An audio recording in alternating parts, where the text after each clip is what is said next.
سلام دوستان، امیدوارم که حالتون عالی باشه. امروز دو تا دسته PS4 برامون اومد از مشتری عزیزمون که خب مشکلات این دو تا دسته خیلی عجیبه. جفت شوکاشون مشکل داره، یعنی LCA، و این دسته که تو دستمه R2 L2 هر دو جامپ شدن. این دو تا مشکل داره، سوکت شارژش مشکل داره و اینکه کلا تو مشکل این دسته. بعد دسته بعدی هم اینه که R1 دائم جامپ شده، جفت LCA مشکل دارن و خب مثلا اینکه L2 و R2 هم عمل نمیکنه.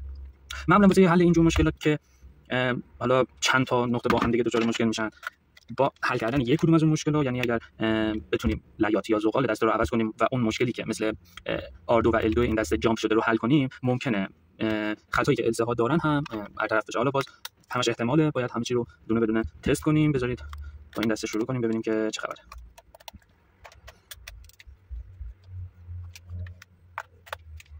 خب این پیچ هم هرزه و دسته قبلا باز شده. این پیچ جاش هرز شده، باید به زورش بیاریم. خب وضعیت داغون، بسیار باتری رو جدا میکنیم، استند باتریش هم در میاریم. جا رو میبینید، یعنی این دسته قبلا دسته تعمیرکار بوده، طرف دیگه نه شوکاشو بس کرده، یعنی شوکا هر دو طرف موتورشون قطعه و اصلا هم نظافت روی برد بعد از اینکه LCA رو تعمیر کرده انجام نداده. حالا برای چی اینطوری گذاشته رو من نمیدونم. خیلی ما میریم برای حل این مشکل.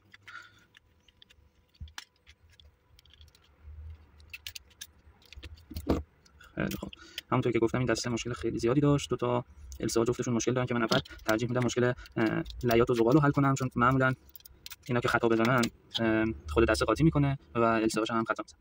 خیلی خوب،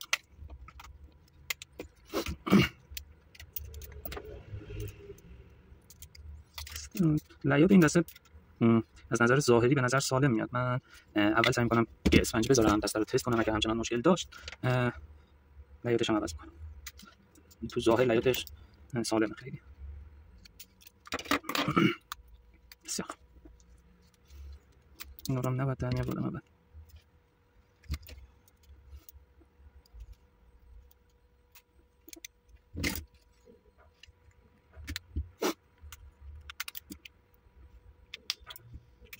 خب اینجا برای این نصب L2 اگر مدل زغالتون این شکلی نیست و این گیره رو نداره، سعی کنید بعد از اینکه این L2 یا R2 رو جا گذاشتید حتما پشتش رو چک کنید که این L2 اون زغاله رو خم نکرده باشه، چون اگه اینطوری بشه دستتون عمل نمیکنه و خب دچار مشکل میشه. با تعویض اسفنج کار شروع میکنیم ببینیم که مشکلش برطرف میشه.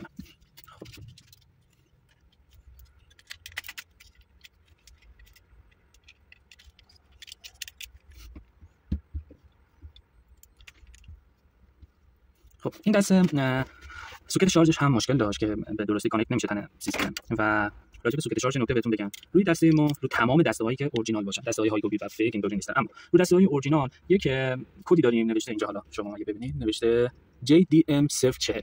کد این دسته، کد این بورد کد 040، یعنی اگر شما میخواد سوکت شارژ دسته رو عوض کنید باید حتما سوکت شارژتون کد JDMش 040 باشه. در غیر این صورت اون سوکت شارژ روی این دسته کار نمیکنه. برای همه دسته های اورجینال اینطوریه، یعنی شما هر دسته 040 050 055 030 020 1120 201 و 011 این لیست دسته هاست که حالا شما میتونید توی اینترنت هم سرچ کنید، خیلی راحت همشون رو پیدا کنید. ولی خب راجع به سوکتشون می‌خواستم بهتون بگم که حتما باید سوکت همون دسته رو روش بزنید. خیلی خوب، و همونطوری که می‌بینید، نمیدونم تو دوری مشخصه یا نه، این دسته هم سوکتش JDS 040.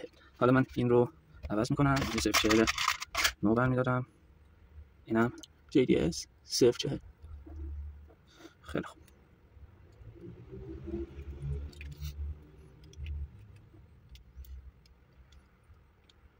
خیلی خوب. بریم برای تست.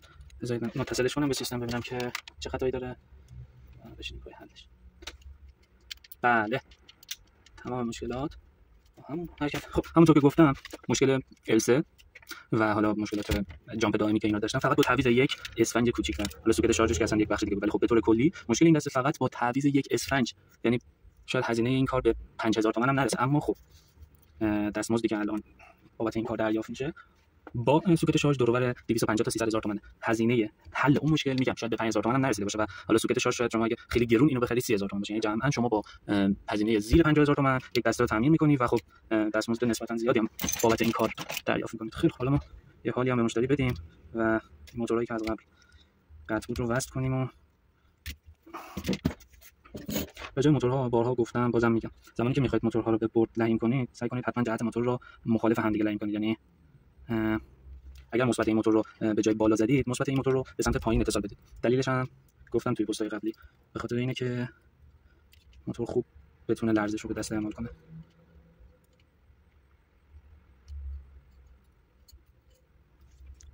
خب قرمز این دسته رو به سمت پایین لحیم کردیم، پس قرمز این سمت رو به سمت بالا لحیم می‌کنیم.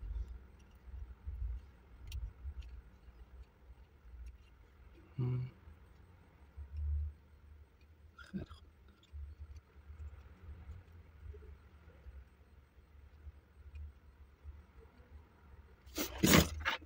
سوکت شارژ رو تن دسته متصل می‌کنیم.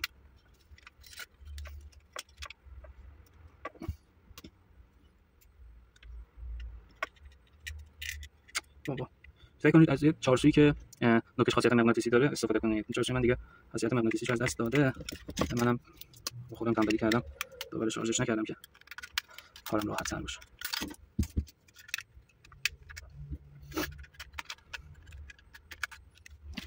میتونید این پستو برای کنسول دارا یا PS4 داراتون شیر کنید که دیگه علیکی بابت این مشکلات جزئی و کوچیک دستشون نبرن، تعمیرگاه خودشون میتونن حل کنن این مشکلاتو.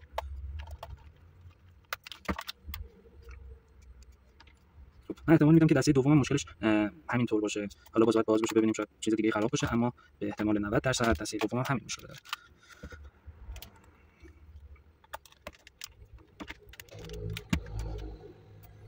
خب این پیچی که هرز بودم سعی میکنم یه پیچ دیگه ببندم جاش که قشنگ بس شه. بسیار خوب. حالا دسته مثل این که شارژ نداره، ولی چند تو تست می‌زنیم بس رو بابا. حالا اگه بتونید تو تست ببینید میتونم بهتون نشون بدم که معلومه نمیدونم مشخصه یا نه، اما خب این تو تست دسته و مشکلش هم ظاهرا حل شده. میریم سراغ دسته بعدی و یک وبسایتی هست که ما برای تست دسته ازش استفاده می‌کنیم. حالا یعنی زمانی که شما دسته رو به پی‌سی وصل می‌کنید و وارد اون وبسایت بشید، وبسایت دسته رو براتون شناسایی می‌کنه و اینکه مشکلات دسته رو بهتون نشون میده. حالا اگه مایل بودید میتونید کلمه وبسایت رو کامنت کنید تا من لینک وبسایت رو براتون بفرستم. خیلی راحت میتونید دسته رو به سیستمتون وصل کنید یا حتی به گوشیتون. یعنی کار خیلی آسونیه. شما اگه یه PS4 داشته باشید و دسته‌اش براتون مشکل ساز شده، میتونید خیلی راحت با تست این سایت متوجه بشید که کدوم بخش دسته مشکل داره و خودتون تو خونه حلش کنید. نیازی نیستش که حتما به تعمیرگاه ببرید. اما لطفاً اگر فکر می‌کنید که نمیتونید دسته رو تعمیر کنید، باز نکنید و چیزای دیگه‌شو سیخ ندید و انگولکش نکنید، چون وقتی میاد اینجا برای تعمیر چون دست خورد است و به اصطلاح این چیزای اصولی سر جاش نیست، کار تعمیراتش فوق‌العاده سخت میشه. این دسته الان دسته CFC، کد دسته CFC. دسته CFC خب من بخوام دسته ها رو تقسیم بندی کنم میشه دسته اسلی. این دسته واقعا دسته مزخرفیه. یعنی مشکلاتی که این دسته داره از دو نسل قبلش و دو نسل بعدش هم بیشتره. اومدن توی این دسته لیات دسته رو دو بخش کردن. یعنی اگر من اینو بازش کنم شما خوب متوجه میشید.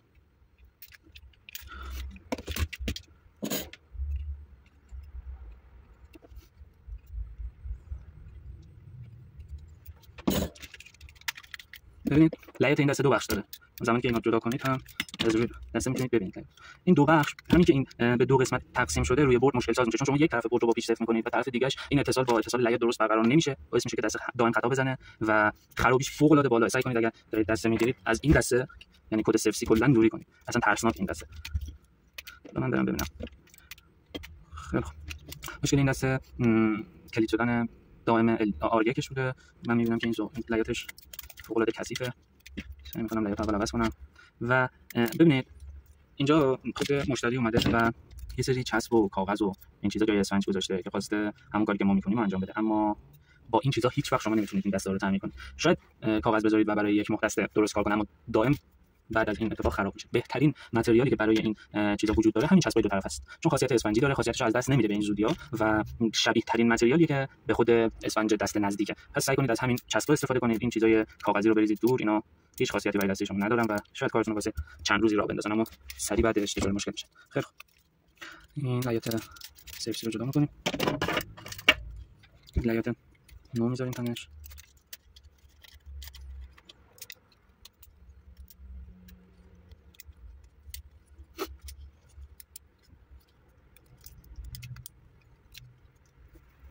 خیلی خوب.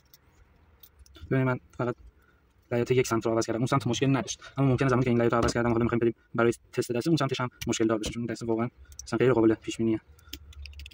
خیلی خوب، اسفنجش هم اضافه می‌کنیم.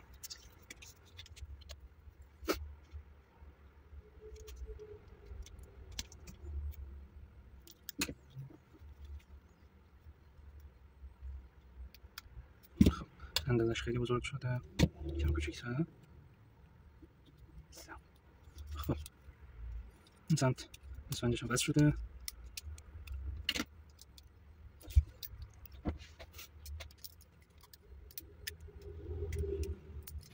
خب اسفنج اون سمتش هم گذاشت میدیم.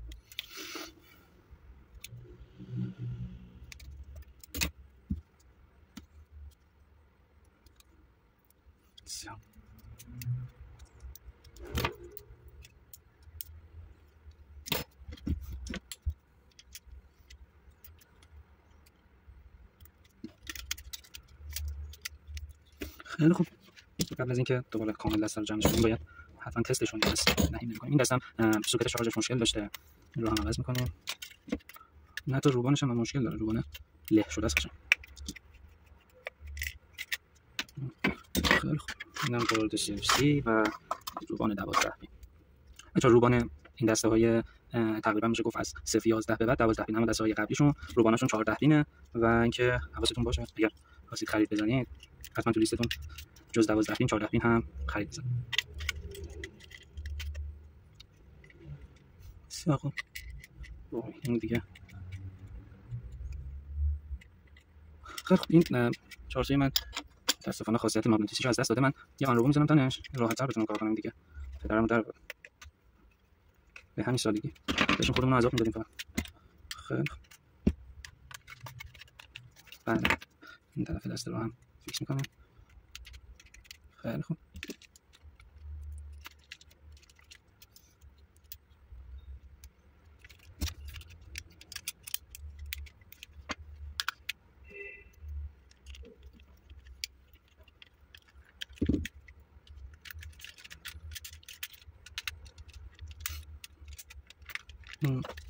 بسیار خوب. زمانی که میخواید سوکت شارژ رو متصل کنید به بورد، این قسمت سوکت روی بورد دو ور یعنی دو جهت داره، یک جهتش پهنای بیشتری داره و یک جهتش نازک‌تر. این به اصطلاح ورق آبی روی روبان باید به سمت اون سمتی باشه که پهنای بیشتری داره، یعنی اینطوری باید بره سر جاش.